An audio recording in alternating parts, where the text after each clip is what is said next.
Parce que lui-même, Al-Mustafa Muhammad sallallahu alayhi wa sallam, il nous a énormément encouragé à apprendre, à s'éduquer. Pourquoi? Pour justement éviter ce genre de problème. Tout le monde sur Facebook maintenant parle de bid'a. Quelqu'un qui ne sait même pas comment faire le rose correctement, comment réciter le Coran al-Karim correctement, il te parle de bid'a. Il est devenu alim-ud-din. Oh mon ami, va regarder, va apprendre din à l'islam. Il y a bid'a hasana. Tu me dis que non, ça n'existe pas. Qu'est-ce que c'est? De quoi tu parles? Pour commencer, qu'est-ce que c'est bid'a? Tu ne sais même pas. Bid'a, les gens, d'ailleurs, la majorité des gens que j'ai vus en train d'écrire des commentaires sur Facebook confondent innover et inventer. C'est deux choses totalement différentes.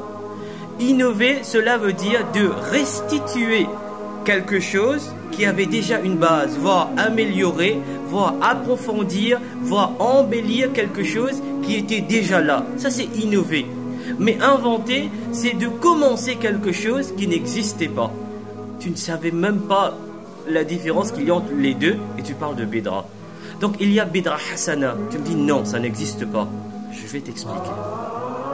Je ne suis pas parmi ces gens qui vont te critiquer, qui vont te dire ceci, cela. Non, apprends. Va lire Tariq, mon ami. Donc, lorsque Al-Mustafa Muhammad sallallahu alayhi wa sallam était sur la dunya, dans le Coran al-Karim, il n'y avait pas des harakat. Il n'y avait pas fatha, dhamma, kasra, zabar, zir, pesh, il n'y avait pas.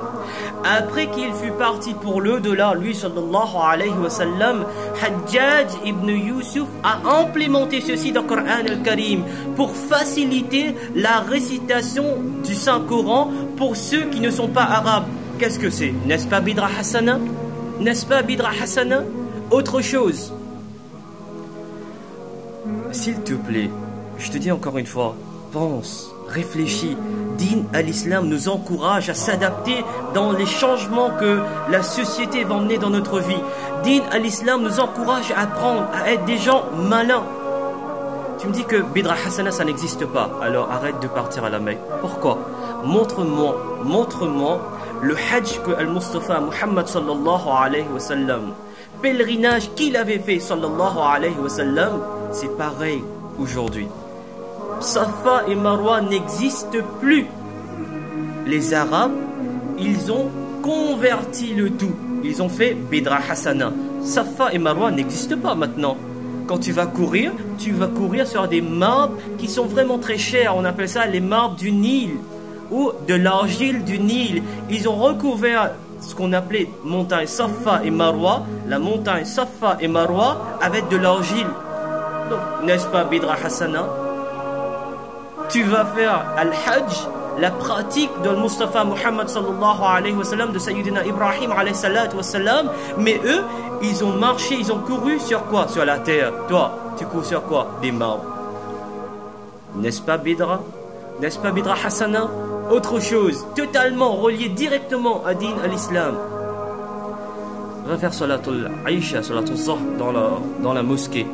Le prophète alayhi salatu wassalam, il récitait directement. C'est-à-dire, c'était transmission directe de la bouche. Et les sahaba, les gens qui étaient à l'arrière de lui, écoutaient directement. Il n'y avait pas de chaîne de transmission.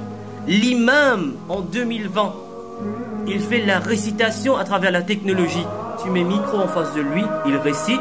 Et à travers des haut-parleurs, il y aura des transmissions. C'est pas directement, c'est transmis. N'est-ce pas, implémentation de la technologie dans la mosquée en étant,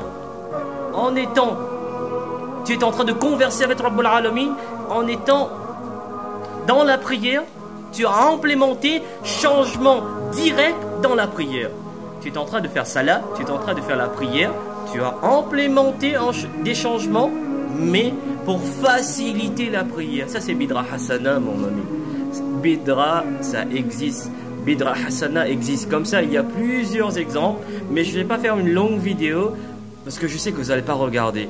Donc bid'a hasana ça existe, j'ai donné trois exemples que j'espère vous allez comprendre, vous allez réaliser que bid'a c'est quelque chose. Il y a bid'a hasana, les bonnes choses qu'on arrive à implémenter dans din al-islam, et il y a aussi des choses mauvaises.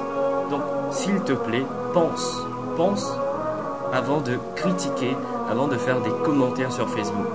Ne fais pas partie de ces gens-là qui sèment la zizanie. Non, pense, médite, réfléchis, apprends. Qu'Allah Azza wa Jal nous accorde la compréhension de din à l'islam, qu'Allah subhanahu wa ta'ala nous donne la compréhension et la sagesse de pouvoir comprendre et transmettre les choses qu'on a apprises. Assalamu alaikum wa rahmatullahi ta'ala wa barakatuh.